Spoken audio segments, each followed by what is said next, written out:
तो हेलो बच्चों, कैसे हो आप सभी। आपको आवाज़ मेरी क्लियर आ रही है कि नहीं? तो क्लियर सभी को आ रही होगी। तो बच्चों, आज का इस लेक्चर समास पे होगा। संपूर्ण समास इसी कक्षा में एक ही क्लास में मैं दे दूंगा, फुल्ली सिखाकर भेजूंगा। ऐसा नहीं है कि 1% भी तुम भूल जाओ। मैं सिखा दूं, तुम भूल ही नहीं सकते 100%। तो बच्चे काफ़ी कमेंट कर रहे थे, सर समास लाओ सर, हिंदी हिंदी हिंदी। देखो चालू हो गई हिंदी। मैं 1-2 दिन इसलिए लेट हुआ क्योंकि सबको तैयार करना पड़ता है, कैसे तुमको पढ़ाना है, क्या करना है, क्या नहीं करना। इन सभी को देख करके ही काम करना। ऐसा नहीं कि तुरंत आए और पढ़ा दिए, ऐसा नहीं। मैंने पैटर्न को देखा, हाई स्कूल में कौन से एग्जाम्पल्स हैं जो ज़्यादा पूछे जा रहे हैं, इंटर में कौन से एग्जाम्पल्स हैं जो ज़्यादा पूछे जा रहे हैं, उनको लेकर के आया मैं। तो ये सभी होता है। कमेंट आप, मैं जब चैलेंज कर चुका हूँ कि सिलेबस तुम्हारा संपूर्ण करवा दूंगा, मैं चाहे जैसे करवाऊँ, ये मेरी प्रॉब्लम है। ठीक है ना बच्चों। और आप चैनल पर नए हैं तो चैनल को सब्सक्राइब कर लो। तो चलते हैं हम समास की तरफ, क्योंकि बेसिकली हमारा स्क्रीन सामने चल ही रहा है। ठीक है ना। मैं स्क्रीन इसलिए चलाता हूँ ताकि कोई वीडियो कट ना पाए। यहाँ देख रहा हो तो हम पढ़ाते भी जाएंगे और बीच बीच में अपना नज़र भी मारते जाएंगे अपने स्क्रीन की तरफ। तो चलो पहले, अब लाइव जब चलने लगेंगे तो स्क्रीन की ज़रूरत ही नहीं है। अब कुछ दिन बाद लाइव करने वाला हूँ, मतलब अगले संडे से लाइव डाउट लूँगा। समास, बेसिकली आवाज़ थोड़ी आ रही है, उनको मैनेज करिएगा, ठीक है ना। समास, अब ये समास क्या है, तुम लोग पूछोगे ना समास क्या है। देखो, समास बेसिकली ये एक हिंदी का भाग है, और इसको हम समास को संक्षेप में लिखना क्या कहते हैं, संक्षेप में लिखना।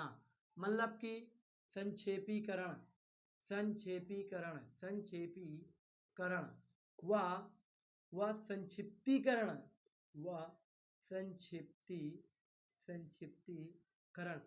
इससे बताओ ज्यादा बहुविकल्पी पूछोगे क्या? कोई पूछेगा बोर्ड एग्जाम में? ना तो कक्षा 10 वालों के लिए, ना तो कक्षा 12 वालों के लिए, गारंटी लेता हूँ इससे आगे बहुविकल्पी नहीं मिलेगा। जैसे पूछेगा भी समास को क्या कहते हैं, तो हम बताएंगे संक्षेप में लिखना है, संक्षेपीकरण या फिर संक्षिप्तीकरण, ये सभी प्रकार आएंगे। अब हम देखेंगे समास के पद कितने होते हैं। बेसिकली समास के दो पद होते हैं। एक को बोलते हैं पूर्व पद, एक को बोलते हैं पूर्व पद, और एक को बोलते हैं उत्तर पद। अब ये क्या बला है, देखो बेटा, पद दो होते हैं। अगर समास में पदों की संख्या पूछे तो पद दो होते हैं। इसको बोलते हैं पूर्व पद, मतलब पहला पहला पद। उत्तर पद मतलब दूसरा दूसरा दूसरा दूसरा पद। अब देखो, जितने भी हमारे टाइप्स हैं, जैसे मैं कहूँ समास के 6 प्रकार होते हैं। नंबर 1 द्वंद्व समास, बहुब्रीहि समास, और तत्पुरुष समास, कर्मधारय समास, और कौन सा रखे, अव्ययी भाव समास। इस तरीके से अव्यय द्वंद्व समास, ये सभी 6 समास हैं। और ये तुमसे पूछेगा। अब ये पूछेगा कैसे, कौन सा पद प्रधान होता है, कौन सा पद प्रधान नहीं होता। तो ये सभी हैं, हमको ध्यान रखना है। समास का अर्थ संक्षेप में लिखना, संक्षेपीकरण, संक्षिप्तीकरण। इसके बाद समास मतलब दो पद। समास के कितने पद होते हैं, दो पद। एक तो पहला पद, एक उत्तर पद। अब तुम कहोगे इसकी डिफिनीशन बताओ। समास उसे कहते हैं, समास उसे कहते हैं जो किसी भी बात को हम संक्षेप में लिखें, एक अवधारणा दें, एक ही शब्द में सब कुछ हम बता दें, उसे हम समास कहते हैं। बेसिकली अब तुम कहोगे इसका एक एग्जाम्पल से दे के बताओ, हमको समझ नहीं आ रहा। तो देखो, तुमको समझ आएगा। जैसे मैं कहूँ गंगा, गंगा जल। बेसिकली यहाँ पर हम कहेंगे, सीधी सी बात है, इसका संधि विच्छेद क्या होगा, गंगा प्लस जल। देखो, ये पहला पद, ये दूसरा पद, मतलब अब हम कहेंगे इसको, इसको कहेंगे पूर्व पद, मतलब पहला, पूर्व पद मतलब पहला, और जल को हम बोलेंगे उत्तर पद, मतलब दूसरा। अब बताओ, इतनी बात समझ में आ गई ना। देखो, समास संक्षेप, संक्षेपीकरण, संक्षेपीकरण, संक्षेप में लिखना। दो पद होते हैं, पूर्व पद और उत्तर पद। पहला पद और दूसरा पद गंगा के लिए जल, सॉरी गंगा जल, गंगा पूर्व पद और जल दूसरा पद, इसलिए बार बार रिपीट कर रहा हूँ आप लोगों को याद हो जाए। तो देखो भाई, अब हम नेक्स्ट पैरा पर चलते हैं। अब इनकी कुछ डिफिनीशन, इनके प्रकार वगैरह देखेंगे, तो स्क्रीनशॉट ले लो, मैं हट रहा हूँ एक तरफ, ठीक है ना। और यहाँ पर थोड़ा सा और देख लेते हैं हम लोग, ठीक है ना।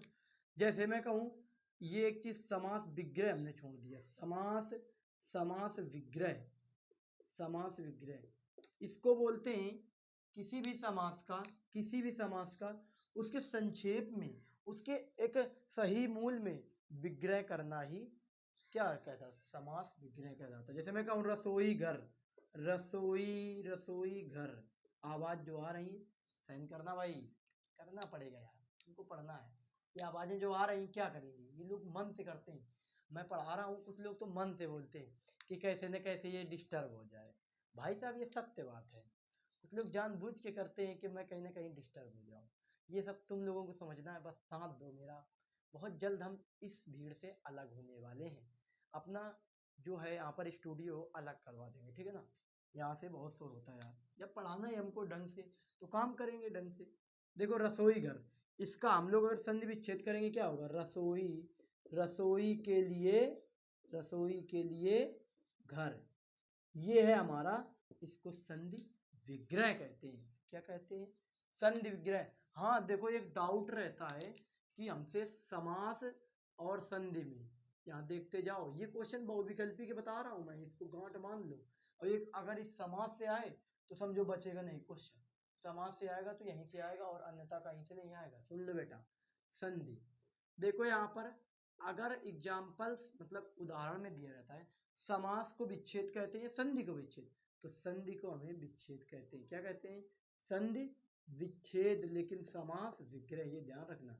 अब इनको तुम फेयर में लिख लो, और जो भी बच्चा मेरे साथ पढ़ रहा है, बैठ रहा है, वो कॉपी पेन लेकर के ही बैठे। एक अच्छे छात्र के यही गुण होते हैं, समझने, और तुम मेरा कंटेंट समझोगे खुद ही, पढ़ते जाओ आगे चलते जाओ, तुम खुद ही समझ जाओगे कि मैं कैसा पढ़ा रहा हूँ।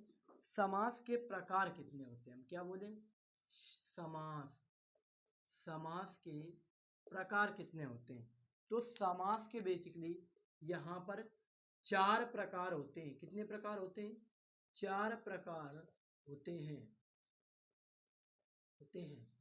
नंबर 1 है, नंबर 1 है, मैं कह दूं तत्पुरुष समास, ठीक है ना। क्या, तत्पुरुष समास, तत्पुरुष समास नंबर 1 है।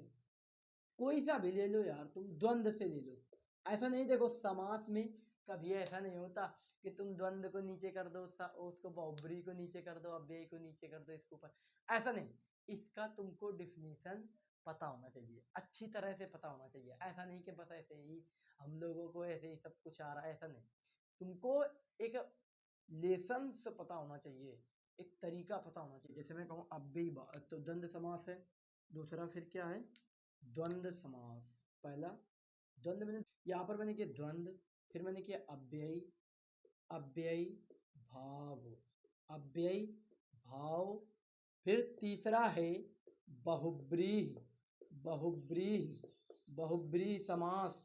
इनको लिखना भी देख लो भैया कैसे लिखते हैं, समास, द्वंद्व समास, द्वंद्व समास, इसको द्वंद्व बोलते हैं, द्वंद्व, द्वंद्व, द्वंद्व समास।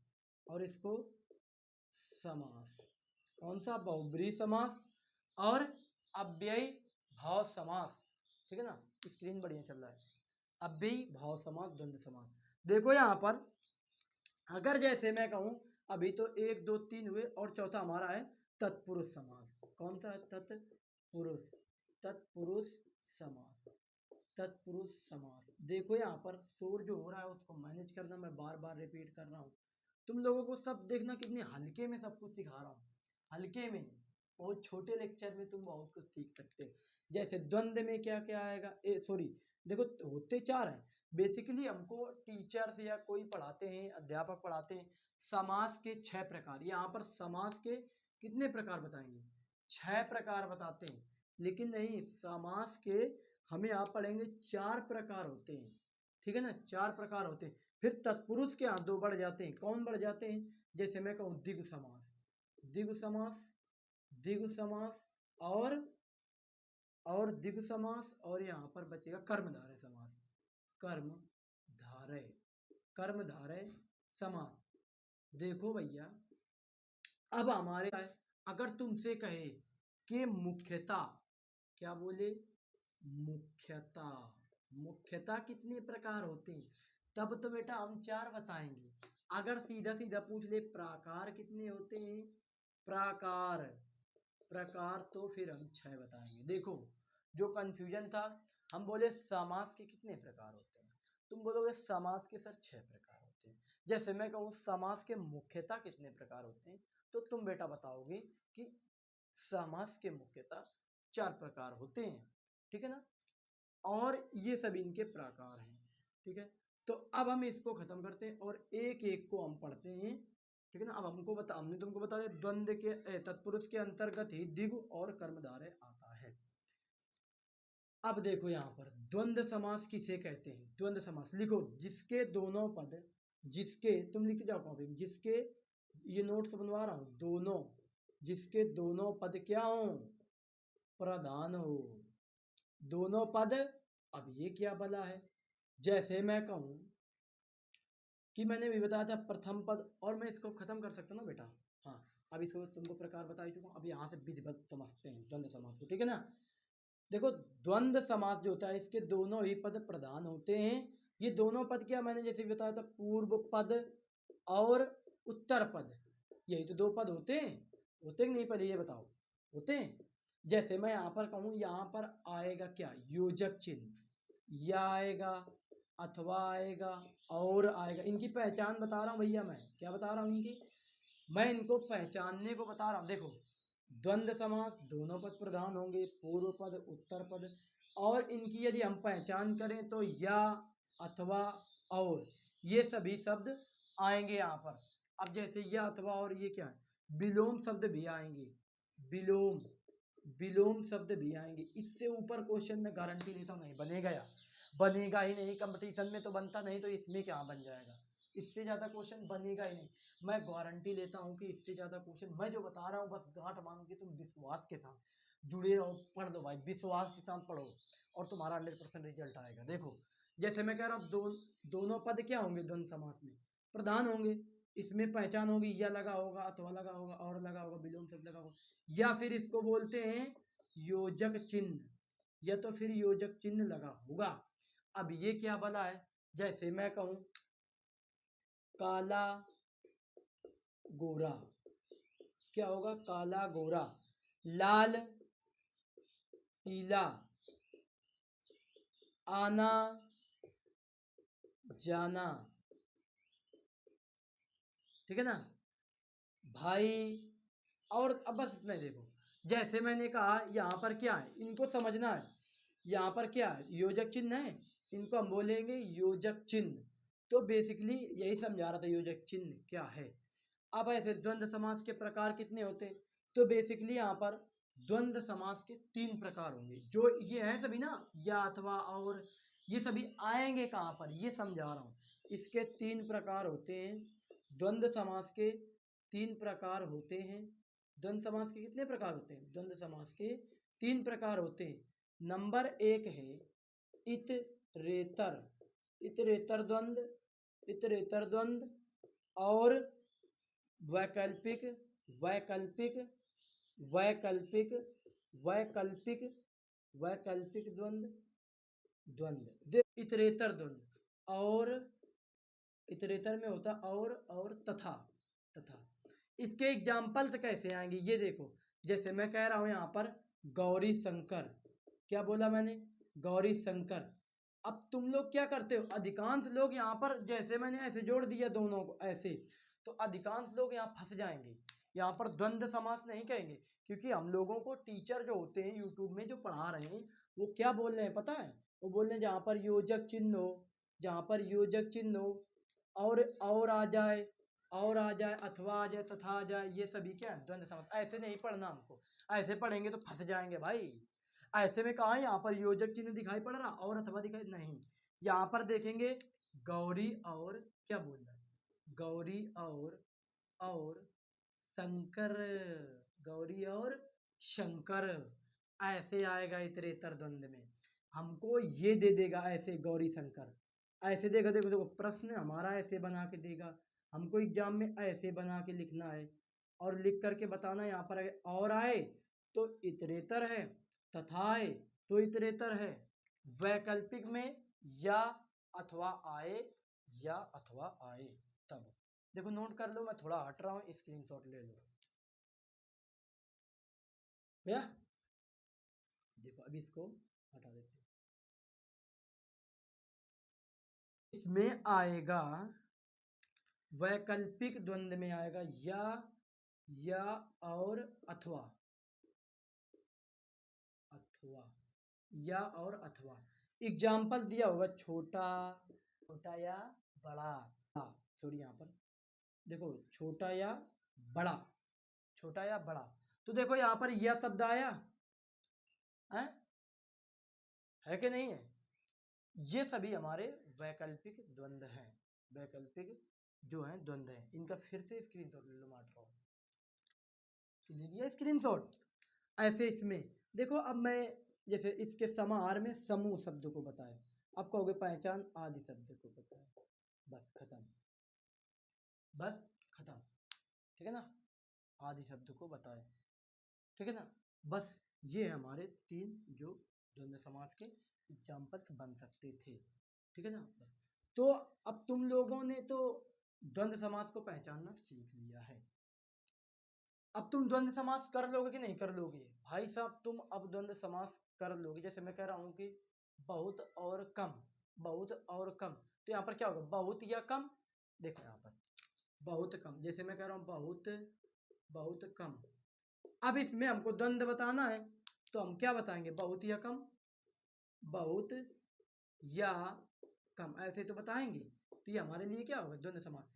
अक्सर 90% क्वेश्चन तुमसे ऐसे पूछेगा, ऐसे योजक चिन्ह लगा के, योजक चिन्ह लगा के, ऐसे जहां पर ये चिन्ह लगा योजक चिन्ह, योजक चिन्ह, 95% वो द्वंद्व समास का ही होगा, 95% वो द्वंद्व समास का ही होगा। तो बस बेटा देखो, और अब हम दूसरा समास चलते हैं। शोर को मैनेज करना, ठीक है ना, शोर को मैनेज करना भाई, करना है तो करना है। अब नेक्स्ट ले लेते हैं अव्ययी भाव समास। अव्ययी, अव्ययी भाव, अव्ययी भाव समास, अव्ययी भाव समास। हाँ वो ध्यान रखना, जैसे द्वंद्व में मैंने बताया दोनों पद प्रधान होते हैं। एग्जाम में हो सकता है पूछ ले, डायरेक्ट पूछ ही लेगा कि पहला पद है इसका प्रधान होगा कि दूसरा पद होगा। देखो जैसे एग्जाम में दे देगा दोनों पद प्रधान होते हैं, फिर उसमें ऑप्शन में देगा द्वंद्व समास, बहुब्रीहि समास, अव्ययी भाव समास, द्विगु समास। और अब हमको पहचानना, हमने क्या बताया, दोनों पद किसमें प्रधान होते हैं, तो दोनों पद द्वंद्व समास में प्रधान होते हैं। अब ये अव्ययी भाव समास क्या है, अव्ययी भाव समास में अव्यय क्या है, अव्यय पद आ जाए, कहीं पर उपसर्ग आ जाए, उपसर्ग आ जाए, क्या आ जाए, उपसर्ग लग जाए। उपसर्ग क्या है, अव्यय क्या है। जैसे मैं कहूँ यहाँ पर देखो, पहले देख लो, अव्ययी भाव समास में अव्यय पद आता है या फिर उपसर्ग आता है। देखो इसमें अव्यय पद से मेरा आशय है, उपसर्ग पद से मेरा आशय। जैसे मैं कहूँ आजन्म, तो आजन्म में आ आया कि नहीं आया, पहले ये बताओ। जैसे मैं कह रहा हूँ आ जन्म, बेटा इसमें कोई उपसर्ग बताएगा, प्रत्यय उपसर्ग पढ़ा है, चलो इसके बाद प्रत्यय उपसर्ग ही पढ़ा देंगे, ठीक है ना। आ प्लस जन्म, उपसर्ग क्या हुआ बेटा, पहले पहले वाले पद को हम उपसर्ग और दूसरे वाले पद को हम प्रत्यय कहते हैं। देखो जरा इसका स्क्रीनशॉट ले, और चलते हैं क्वेश्चन में, और क्वेश्चनों को कराते हैं। देखो अब तुम कहोगे इसमें एक चीज तो हमने बताया नहीं, इसका प्रथम पद प्रधान होगा, प्रथम, प्रथम पद, प्रथम पद प्रधान होगा। प्रथम पद से आशय है, मतलब कहीं ना कहीं इसका पहला पद प्रधान होगा। इसमें कुछ रिपीटेड शब्द भी आते हैं, जैसे पल पल, रातों रात। देखो अगर कुछ ये क्वेश्चन पूछ ही लेगा, मैं इसलिए इसको स्टार लगा के बोल, तो यहाँ पर रातों रात, पल पल, पल पल। अब बताओ यहाँ पर दोनों में अव्ययी भाव समास होगा? हाँ बिल्कुल, यहाँ पर अव्ययी अव्ययी भाव समास होगा। अब कुछ अव्ययी के ही एग्जाम्पल, जैसे मैं कहूँ यथाशक्ति, यथाशक्ति, यथाशक्ति में कुछ उपसर्ग दिख रहा है, हम कहेंगे हाँ यथा दिख रहा है, यथा, इसमें उपसर्ग दिख रहा है। तो हमने बताया है जिसमें अव्यय पद हो या उपसर्ग हो, इसका पहला पद प्रधान होगा। और ये कुछ शब्द ध्यान रखना, जैसे आजन्म में आधन जन्म, और यहाँ पर ये स्टार जो मैंने लगाया है, रातों रात और पल पल, रिपीटेड शब्द हो, योजक चिन्ह लगा हो, तो फिर वो हमारा कौन सा होगा? लेकिन विलोम शब्द का दृश्य न दिखाया जाए तो वहाँ पर हमारा अव्ययी भाव समास होगा। इन सभी को नोट्स में लिख ले, बहुत ही सही। और कुछ एक दो एग्जाम्पल और देखिए, जैसे मैं कह रहा हूँ प्रत्यक्ष, प्रत्यक्ष मैं दिख रहा हूँ, दिख रहा हूँ, दिख रहा हूँ। मास्टर ऐसे पढ़ना है बिल्कुल खुश होके, किसी से डरना नहीं, किसी से दुखी नहीं होना। जैसे मैं कह रहा हूँ प्रत्यक्ष, तो प्रत्यक्ष को प्रतिधन, अब प्रति उपसर्ग आ रहा है, प्रत्यक्ष में प्रति उपसर्ग आ रहा है, तो यहाँ पर अव्ययी भाव समास होगा। अब हमारे कितने समास हो गए? दो समास हो गए, दो समास हो गए, द्वंद्व हो गया, और हमारा अब यहाँ पर देखते हैं बहुब्रीहि समास। क्या देखेंगे? बहुब्रीहि, बहुब्रीहि समास, बहुब्रीहि समास, बहुब्रीहि समास तीसरा है बहुब्रीहि। देखो बहुब्रीहि समास उसे कहेंगे जिसके दोनों पद, कौन से पद? दोनों पद प्रधान होंगे। क्वेश्चन फंसाएगा ये, बहुविकल्पी के क्वेश्चन पूछेगा दोनों पद नहीं, सॉरी यहाँ पर दोनों पद अप्रधान होते हैं भाई, अप्रधान होते हैं मेरे लाल, अप्रधान होते हैं, अप्रधान, इसमें कोई पद प्रधान नहीं लगेगा ही नहीं तुमको। जैसे दोनों पद अप्रधान, इसमें ये भी बचाएगा, कोई पद प्रधान नहीं होता, कोई पद प्रधान, कोई पद प्रधान नहीं होता मेरे लाल, इसमें कोई पद प्रधान नहीं होता। और मेरे लाल इसमें तीसरा पद प्रधान होता है, ऐसे बोलेगा, तीसरा पद प्रधान होता है, प्रधान होता है, तीसरा पद प्रधान होता है। और तरीके फंसा सकता है कि प्रधान ही नहीं होता, प्रधान नहीं होता, अर्थ के अनुसार, अर्थ के अनुसार तीसरा पद, अनुसार तीसरा पद प्रधान हो। देखो इतनी कंडीशन से आगे, मैं खुद बोल रहा हूं, इतनी कंडीशन से आगे नहीं बनेगा क्वेश्चन, नहीं बनेगा मेरे लाल क्वेश्चन। इसका स्क्रीनशॉट ले, अब करवा रहे हैं एग्जाम्पल्स। तो हम लोगों को इतना तुमने देख लिया, सीख भी लिया, इससे ज्यादा बहुविकल्पी में नहीं बनेगा। अब हम किताब से देख रहे हैं भाई साहब, किताब जो मैं तुमको जिस किताब से पढ़ा रहा हूँ ना, ये समझो कि वो किताब किसी के पास होगी नहीं, राजपाल सिंह की है, इसमें सभी सिलेक्टेड बंदे हैं, उनकी किताब है, उनके द्वारा प्रोवाइड किया गया। ऐसा नहीं ये है भले यूपीएसआई यूपी पुलिस के लिए, मैं कुछ कंटेंट तुम्हारे लिख कर भी लाता हूँ कि हाई स्कूल इंटर पर, लेकिन फोकस होता है कि तुमको अच्छी से अच्छी, ज़्यादा से ज़्यादा तैयारी करवाई।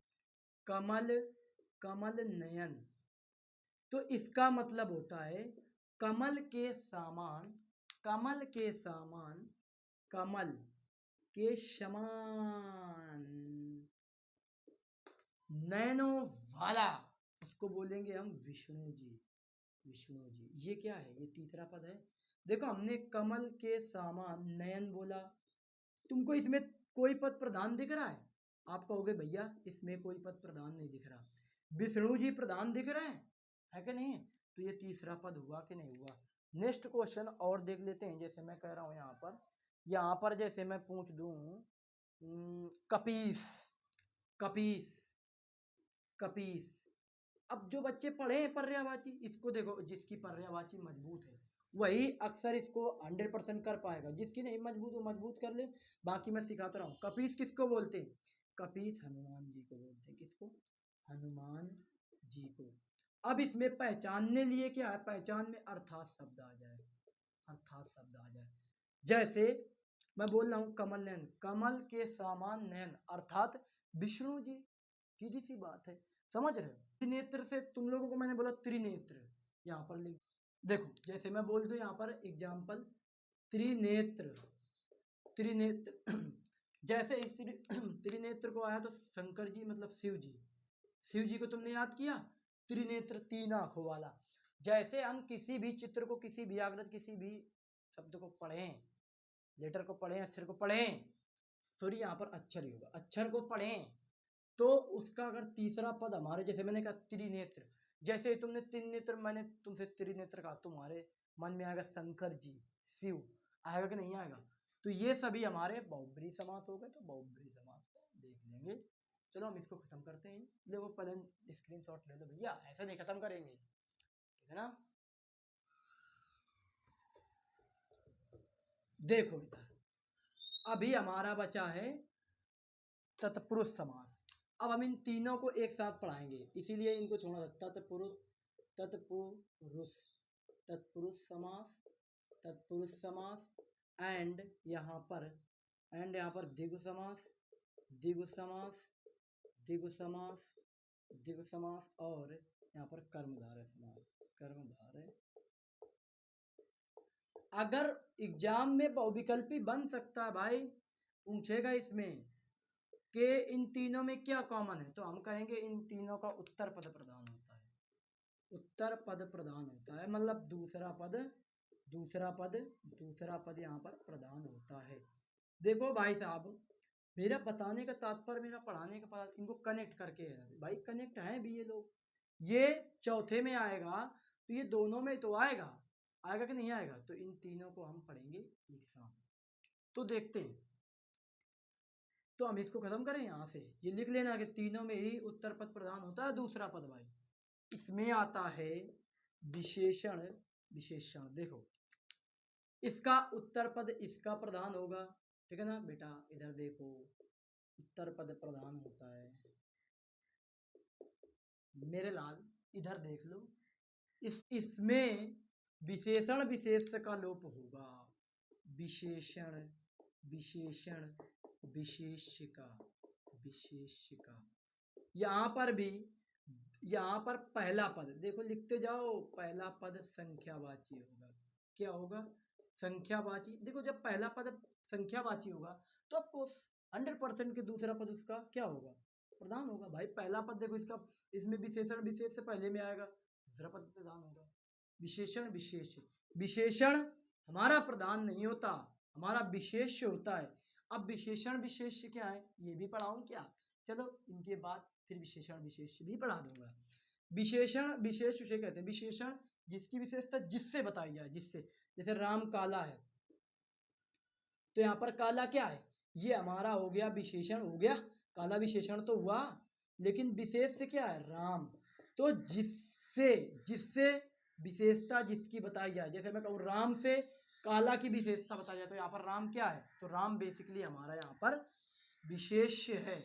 अब यहाँ पर आएगा द्विगु समास। जैसे मैं कह रहा हूँ कि कुछ भी तुम ले लो, जैसे मैं बोल रहा हूँ, देखो एक से लेकर के अगर 9 तक के अंक आए, ये बहुत इंपॉर्टेंट है, 1 से 9 तक के अंक आए तो वहां पर द्विगु समास होगा। 1 से 9 तक में द्विगु समास होगा। बेसिकली 1 से 9 तक में क्या होगा? द्विगु समास होगा। जैसे मैं कह रहा हूँ द्विवेदी, द्विवेदी, द्विवेदी में क्या होगा? द्विवेदी में 2 होगा कि नहीं होगा? बताओ, द्विवेदी में 2 होगा। ऐसे तीरा, अब लगता है पढ़ाने ही नहीं देंगे ये बच्चे, बहुत शोर कर रहे हैं। तिराहा, चौराहा, चौराहा, तिराहा, चौराहा और पंचवटी। जैसे मैं कह रहा हूँ पंचवटी। अब यहाँ पर देखो क्या आ रहा है, जो मैंने संख्यावाची बोला है वो आ रहा है। त्रिनेत्र में 3 आ रहा है कि नहीं आ रहा? चौराहा में 4 आ रहा है कि नहीं आ रहा? पंचवटी में 5 आ रहा है कि नहीं आ रहा? तो देखो ये सभी 1 से 9 तक हमने प्रथम पद संख्या, देखो पहले ही पहला ही पद है कि नहीं संख्यावाची। तिराहा में पहले ही 3 आ गया, चौराहा में पहले ही 4 आ गया, पंचवटी में पहले ही 5 आ गया। ये बताओ अब समझ गए कि नहीं समझे? पहले तो हमको ये बताओ, समझ गए? अब हमारे आएंगे तत्पुरुष समास। तो तत्पुरुष समास में कुछ कारक चिन्ह हैं, उन कारक चिन्ह को मैं बता दूं। भाई आवाज को मैनेज करना, हल्की फुल्की आएगी, वो ये ना करे कि भी आवाज छोड़ के भग जाए। स्क्रीनशॉट सभी लोगों ने तो ले लिया होगा ना, बार बार हट रहा हूं इसका मतलब यही है, बस समझ लो। आवाजें आ रही हैं बहुत तेजी। कारक चिन्ह का लोप होता है यहाँ पर, देखो कारक चिन्ह का, कारक चिन्ह का लोप हो, कारक चिन्ह का लोप तो बेसिकली यहाँ पर इसका उत्तर पद हमने बताया प्रधान होगा, प्रधान होगा। बस ये 2 चीजें इसमें ध्यान रखना है। जैसे मैं कह रहा हूं यहाँ पर कर्ता ने कर्म को देखो अब संबंध, संबंध ऐसा नहीं, इनको तुम बस सही लिखना सीखो। संबंध का, के, की, यहाँ पर ना, ने, नी, रा, रे, रा, रे, री। और अपादान, अपादान, अपादान से अलगाव, यहाँ पर से आएगा, अलगाव की स्थिति होगी। इसका मैं प्रैक्टिस सेट भी लाऊंगा, ऐसी बात नहीं। इसका हम कम से कम 100 MCQ प्रैक्टिस क्वेश्चन लाएंगे, जो यूपी बोर्ड क्लास 10 और क्लास 12 में पूछे गए क्वेश्चन है। अन्यथा जो पूछे भी जा सकते हैं, जो पूछे भी जा सकते हैं, इन सभी की चर्चा करेंगे हम 100+ क्वेश्चन में, ठीक है ना। अधिकरण, यहां पर देख लेते हैं। अधिकरण, अधिकरण में, पर, ठीक है ना। अब तुमको इनमें क्या करना है, इनको लिख करके, ये तत्पुरुष समास में यही आएंगे, तत्पुरुष समास में यही आएंगे। जैसे करण से के द्वारा, करण से द्वारा, से के द्वारा, के द्वारा, ठीक है ना बेटा। अब तुमको अगर तुम ये सब कारक चिन्ह याद कर लोगे तो बस इनके ऐसे ही, जैसे मैं कह रहा हूं कि जैसे मैं कह रहा हूं चिड़ी मार, एग्जाम्पल देखते हैं, इसको खत्म कर दो, स्क्रीनशॉट ले लो।